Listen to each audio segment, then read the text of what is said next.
E eu quero contar para vocês também que Rodrigo Pacheco afirmou que entre as pautas prioritárias para serem encaminhadas no início de 2024 estão o veto à participação de militares nas eleições, a proposta que criminaliza a posse de qualquer quantidade de drogas, e nós discutimos que o Supremo Tribunal Federal está seguindo no caminho oposto, então vai ter mais um embate aí provavelmente, e também a limitação dos mandatos de ministros do Supremo Tribunal Federal. A PEC que já tramita no Senado prevê um prazo fixo de até 15 anos para os mandatos ali na Corte.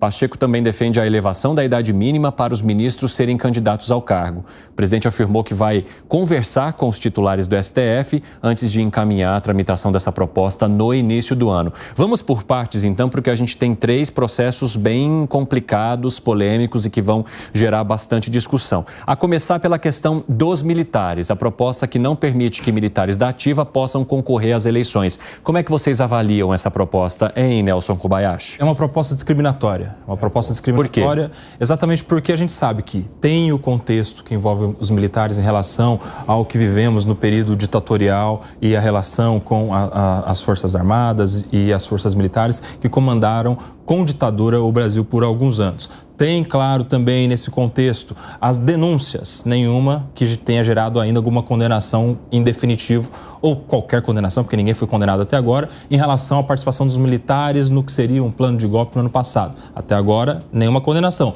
mas há esse contexto no ambiente político. E aí, com base nessas informações, se discrimina todos os militares. Todo mundo já é objeto de preconceito. E militar logo não pode se candidatar, porque senão a gente vai correr um risco contra a democracia. Discriminatório. O argumento inicial é de que não é bom para o nosso Estado que alguém das Forças Armadas saia de licença das Forças Armadas, da sua atividade na ativa, se candidate, suba em um palanque político, faça discursos políticos e, perdendo a eleição, volte para o seu posto, contaminando de política aquele ambiente em que ele retorna. Mas o mesmo acontece com professores, todos os dias. Aliás, principalmente com os professores. Os professores também saem de licença do seu cargo, sobem num palanque, fazem discursos políticos e voltam para a sala de aula. Por que é que tem que ter alguma diferença entre um e outro? Porque todos os outros servidores públicos podem ter licença para se candidatar e, perdendo, retornarem, e não os militares. Os militares têm que abrir mão da carreira,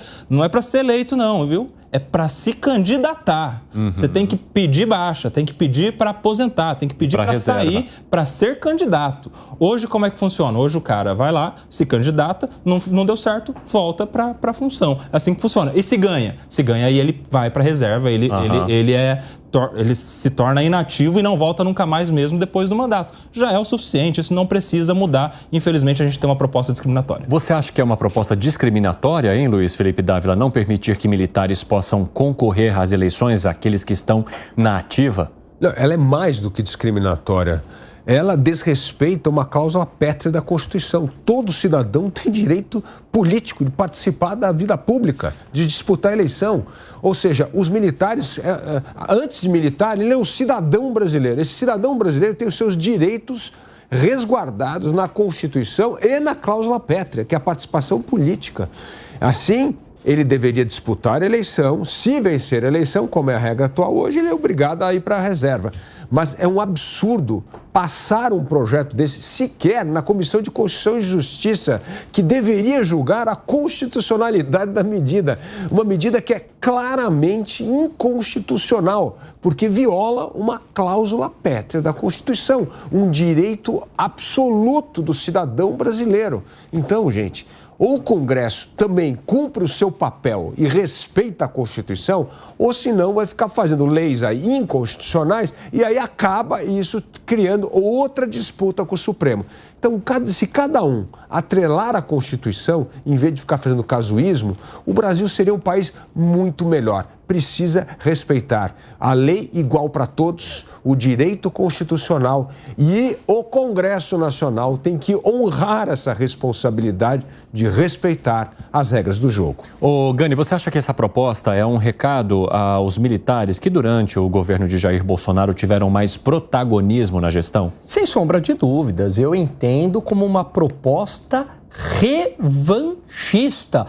E alimenta-se no imaginário popular, e é interessante isso para as esquerdas, o risco iminente de golpe. Então, vamos colocar esta lei, porque no final das contas tem um risco aqui dos militares darem um golpe.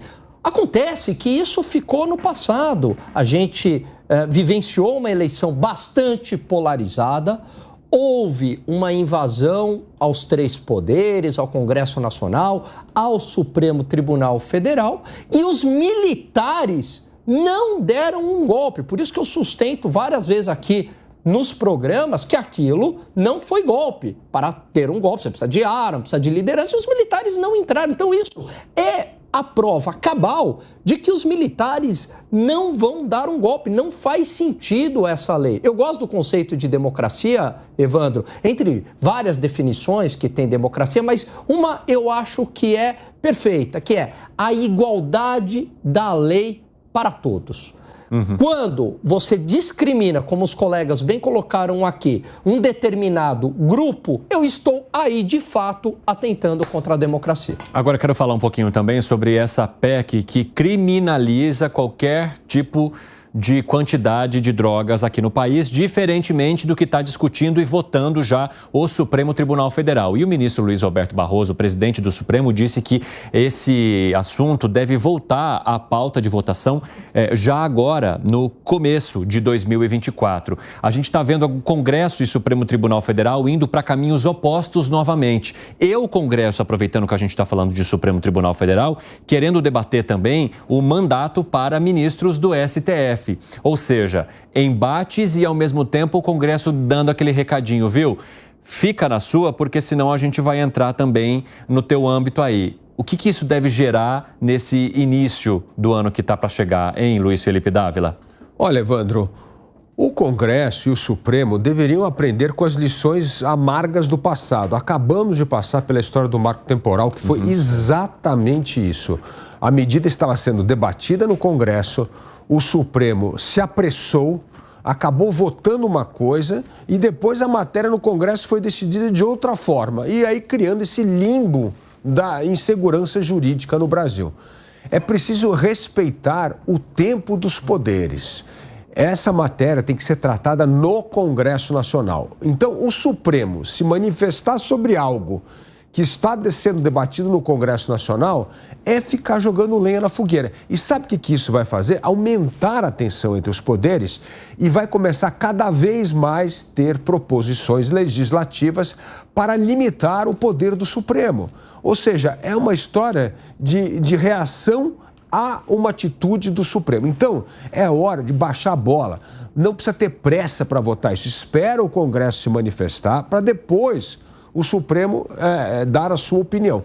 Mas não pode antecipar um assunto que está sendo debatido no Congresso Nacional. Porque aí, gente, todas medidas, e aí medidas que eu sou absolutamente contrário, por exemplo, revisionismo de decisões do Supremo pelo Legislativo, mas você começa a abrir um espaço para que isso ocorra, por causa desse ativismo do Judiciário adentrando a alçada do Congresso Nacional. E conhecendo bem esse ativismo, o Nelson Kobayashi, você acha que o Supremo Tribunal Federal vai deixar o Congresso debater do jeito que ele quer?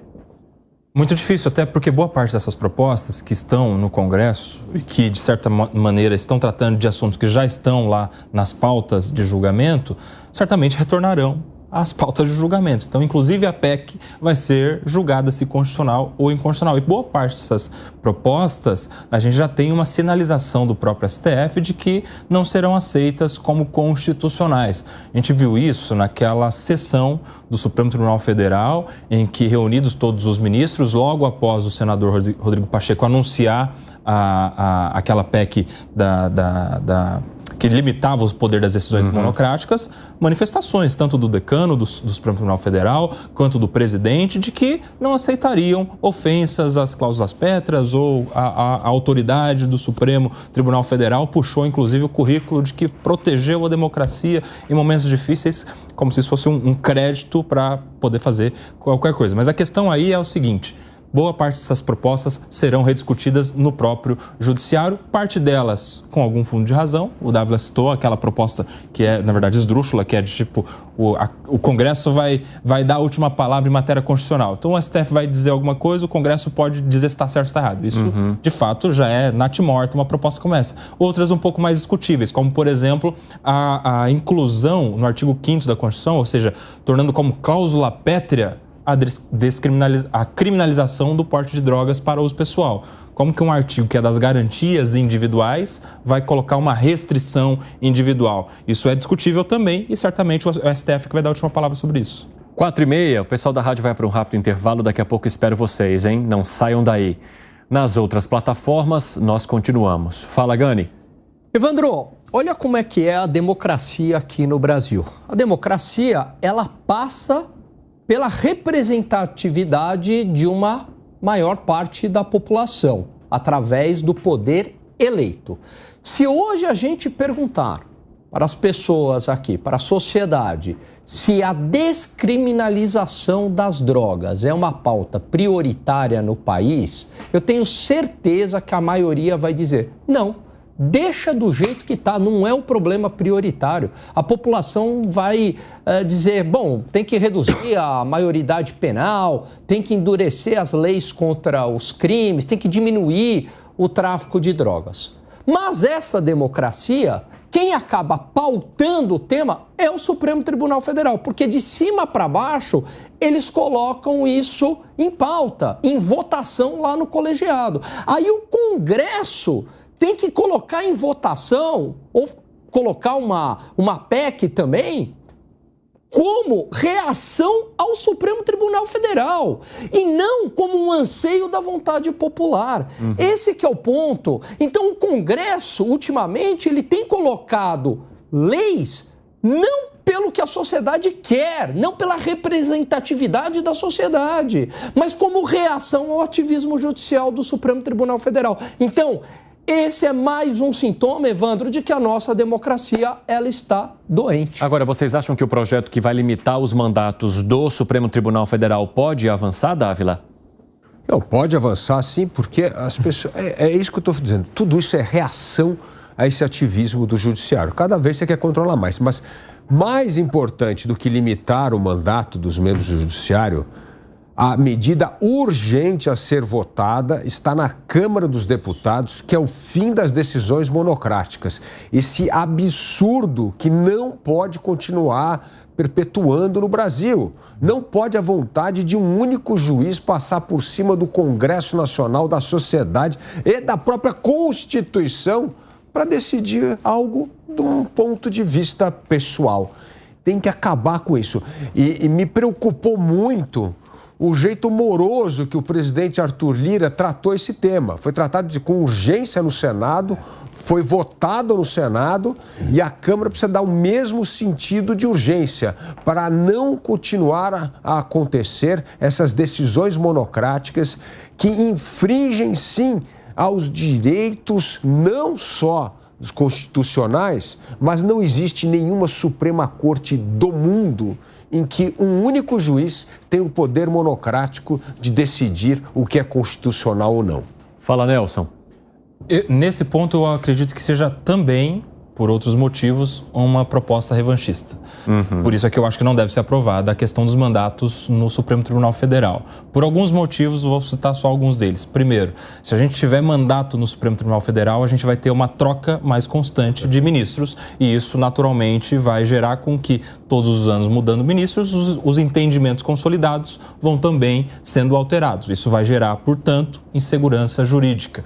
A depender da composição, um entendimento. Mudando sempre a composição, vários entendimentos. Esse é um primeiro ponto. Segundo, se a gente coloca limite de mandato no Supremo Tribunal Federal, a gente vai ter o risco, a presunção, é claro, é de boa fé de todo mundo, mas o risco do ministro, chegando próximo do fim do mandato, ter que procurar para onde vai. E aí, isso é perigoso, porque daí vai ter que... Será que vai usar a decisão judicial para alcançar um novo cargo posteriormente, ou no governo, ou na advocacia, para empresas, por exemplo, que têm interesse na Suprema Corte, empresas estatais, governos e etc., isso é perigoso. Por isso que eu acho que a vitalicidade, que é a garantia de que ele vai ficar lá até o final da vida e não vai, aposentadoria, né, até os 75 anos, e ninguém vai poder mexer na sua gestão no STF, seu cargo no STF, é um filtro contra a incorruptibilidade. Ou seja, é o melhor dos mundos? Não é, mas é o que a gente tem aqui, que pode, no mínimo, garantir que alguém vai ter lá a sua vida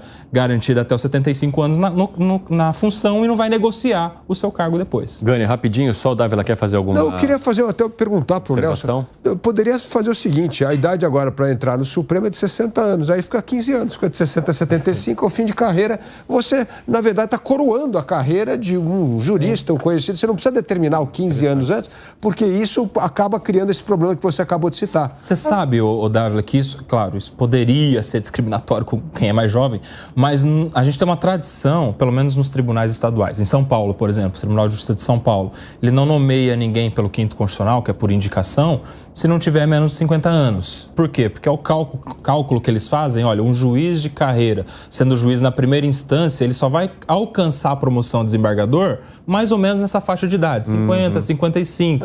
Então é justo que os que chegam de fora tenham também mais ou menos a mesma faixa etária, mas isso é tradição, não está escrito em lugar nenhum, de repente isso poderia virar uma tradição também lá no STF. Fala, Gani.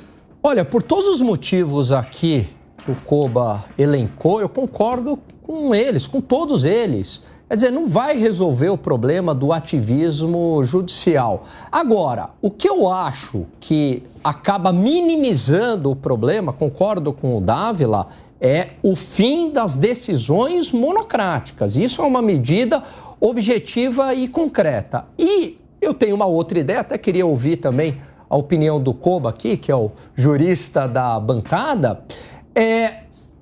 Caso o ministro já tenha exercido alguma atividade política, eu também acho que não é bem-vindo. Por quê? Porque ele vai ter aquela veia política no Supremo. Você não vai tirar a veia política dele. Se ele já foi ministro de Estado, se ele já foi senador, se ele já foi deputado, isso até o se ele já foi governador...